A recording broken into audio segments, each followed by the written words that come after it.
जो गुफ्तगू मोहतरम उस्मान डार भाई ने की है, ज़ाहिर है अब हमें नहीं पता वो किस हालत में रहे, काफ़ी दिन वो रहे, उनके घर वाले उनसे बेखबर थे। उनकी अम्मी जान उनके बारे में फ़िक्रमंद थी, रोज़ उनकी वीडियोज़ आती थी, तो अब नहीं पता उन्होंने प्रेशर में बात की है। जो इल्ज़ामात वग़ैरह हैं, उनको तो मैं रद्द इसलिए तहरीक-इंसाफ़ की तरफ से करता हूँ कि अब तो ये क्लियर हो जाए पहले कि क्या वो प्रेशर में बात कर रहे हैं, वो कहाँ थे इतने दिन?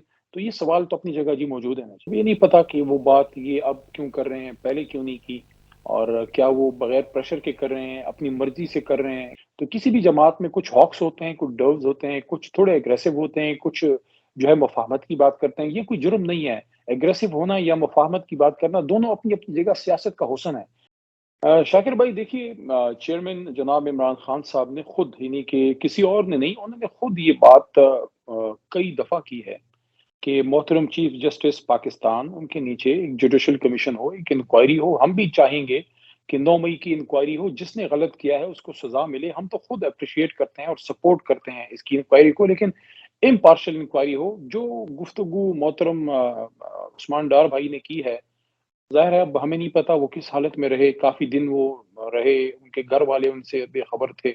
उनकी अम्मी जान उनके बारे में फ़िक्रमंद थी, रोज़ उनकी वीडियोज़ आती थी, तो अब नहीं पता उन्होंने प्रेशर में बात की है वो किस सूरत-ए-हाल में है, वो तो जब अदालत में बात होगी फिर बात क्लियर सामने आएगी। लेकिन कोई ऐसी कोई चीज़ मेरे नॉलेज में नहीं है कि कोई ऐसी प्लानिंग हुई हो, ना तहरीक-इंसाफ़ की ये पॉलिसी थी। उस दिन एहतजाज हुआ, ज़ाहिर है लोगों को एक गम था, गुस्सा था जिस तरीके से साबिक वज़ीर-ए-आज़म जनाब इमरान खान साहब को गिरफ्तार किया गया था। एहतजाज एक फ़ितरी अमल है, लेकिन जिस तरह तरीके से किया गया वो गलत था और उसको तहरीक-ए-इंसाफ़ ने कभी सपोर्ट नहीं किया कि आप लोग डिफेंस इंस्टॉलेशंस पे जाएँ और उस तरफ आप पब्लिक प्लेसेस पे करें, वो पार्टी की पॉलिसी नहीं थी। जिन्होंने किया, गलत किया, लेकिन उसकी सज़ा पूरी पार्टी को नहीं देनी चाहिए। हाँ, इन्वेस्टिगेशन हो जाए बिल्कुल, लेकिन आज़ाद शफ़ाफ़ इन्वेस्टिगेशन हो और जो इल्ज़ामात वग़ैरह हैं, उनको तो मैं रद्द इसलिए तहरीक-इंसाफ़ की तरफ से करता हूँ कि अब तो ये क्लियर हो जाए पहले कि क्या वो प्रेशर में बात कर रहे हैं, वो कहाँ थे इतने दिन? तो ये सवाल तो अपनी जगह जी मौजूद है ना जी। अच्छा, दूसरा उन्होंने ये कहा कि चेयरमैन पीटीआई ने जो कारकुनान थे स्पेशली ख़वातीन, उनको अपनी गिरफ्तारी से बचने के लिए बतौर ह्यूमन शील्ड के तौर पे इस्तेमाल किया। इस पे क्या रिस्पॉन्स करेंगे?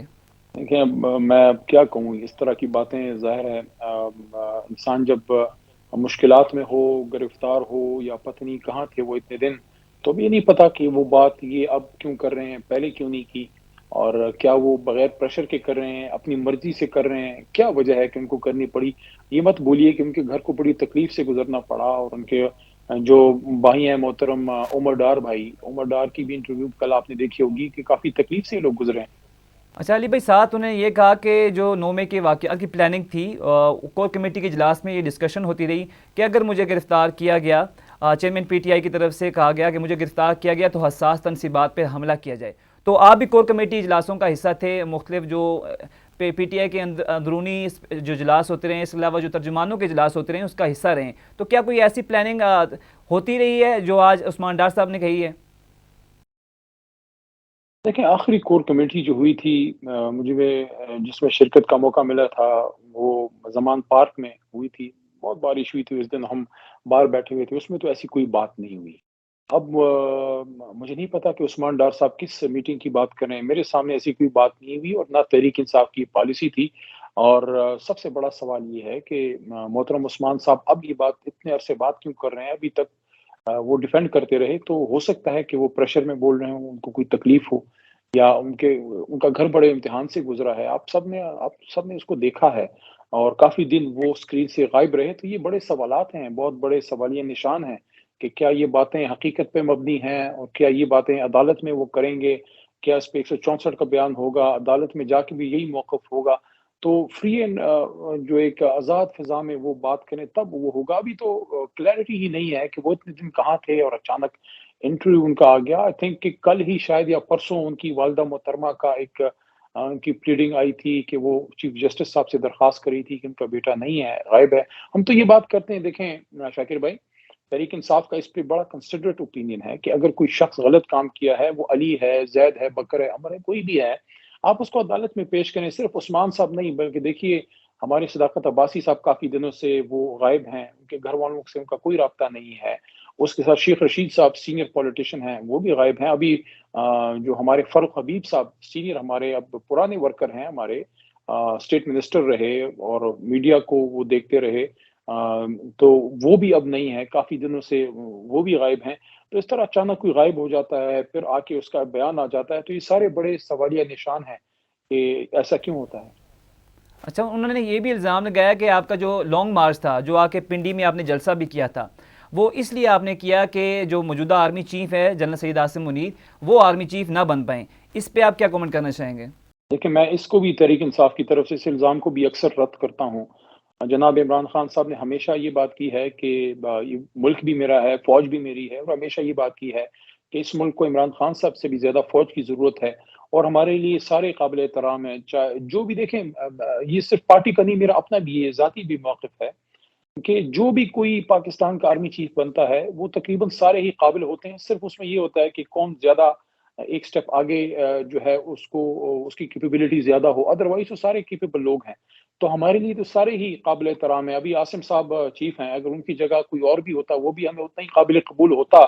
तो और यही खान साहब का तरीका हुकूमत में भी रहा। कभी उन्होंने कोई ब्लू आइड अपना अफ़सर, सिर्फ मिलिट्री नहीं बल्कि सिविल ब्यूरोक्रेसी में भी कोई ऐसा नहीं था कि उनको कोई चाहिए था कि जनाब मुझे ये लगाओ। बल्कि मैं आपको ये अपनी बात बताऊं कि 10 साल की पार्लिमानी सियासत में, बल्कि साढ़े 9 साल की, क्योंकि आखिरी तो कुछ अरसा हम नहीं थे, उसमें साढ़े 3 साल मेरी वजारत के भी लगा लें, मैं अपने इलाके में एक डिप्टी कमिश्नर और एक बीपीओ ना लगा सका, ना मेरी ख्वाहिश थी, क्योंकि हमारी ट्रेनिंग ऐसी नहीं है। हमें हर वो अफसर कबूल है जो ईमानदार हो, जो मेरिट पे चले। तो हमें क्या था कि कोई भी आता है, और ना खान साहब की ये सोच है, जो भी आए हमारे लिए काबिल एहतराम है। जो भी सिपह-सालार आएगा हम उसकी रिस्पेक्ट करेंगे और एक्सपेक्ट करेंगे कि वो भी हमारे इस इदारे को मजबूत करेंगे और जितना हो सकेगा सियासत से दूर रखेंगे। अच्छा, अली भाई, आपके इल्म में है कि उस्मान डार जो हैं वो पीटीआई के डाई हार्ड वर्कर थे। उनके भाई भी थे और स्पेशली वो सियालकोट में ख्वाजा आसिफ को काफ़ी टफ टाइम देते थे। बड़ा काम किया पार्टी के लिए उन्होंने। पार्टी को उनका छोड़ना कितना नुकसानदेह साबित होगा? देखिए, मैं कोई तकब्बुर पे मबनी बात तो नहीं करना चाहूँगा, हालाँकि इस वक़्त तहरीक इंसाफ मुल्क की सबसे ताकतवर अवामी मकबूलियत वाली जमात है। लेकिन किसी भी डाई हार्ड वर्कर का, पुराने वर्कर का जाना ऐसे ही है। देखें, इमारत में जिस तरह ईंटों से इमारत बनती है, तो आपका जो वर्कर होता है, वो आपकी सियासी जमात की ईंटें होती हैं। और उस्मान साहब और उनके बड़े भाई उमर भाई ये हमारी जमात के बुनियादी कारकुन हैं, और सियालकोट में उनका बड़ा रोल था। तो उनके जाने से ज़ाहिर है तहरीक को तकलीफ़ तो पहुँचेगी, मसला तो होगा, नुकसान तो पहुँचेगा, लेकिन बहरहाल तहरीक है। अल्लाह ताला करम करेगा, बहुत से लोगों को छोड़ के जाना पड़ा, कुछ खुशी से गए, कुछ मजबूरी में गए। उसके बावजूद तहरीक मौजूद है, अवाम में आप अभी सर्वेज़ आपने देख लिए, कुछ अभी और कर लें, अवाम में पॉपुलैरिटी तहरीक इंसाफ की है। और हम क्या बात करें, हम ये बात करते हैं, देखें, तहरीक इंसाफ भी इस मुल्क की एक बड़ी जमात है, जिस तरह और जमातें हैं, सबसे बड़ी जमात है। तमाम जमातों को इलेक्शन में इक्वल प्ले ग्राउंड मिले, इक्वल प्लेइंग फील्ड मिले, और वो अपना अवाम के पास जाएँ, और सब मुहिब वतन जमातें हैं। बात तो सिर्फ परफॉर्मेंस की है कि किसका मैनिफेस्टो, किसका एजेंडा अवाम के ज़्यादा मफाद में है, कौन ज़्यादा डिलीवर कर सकता है।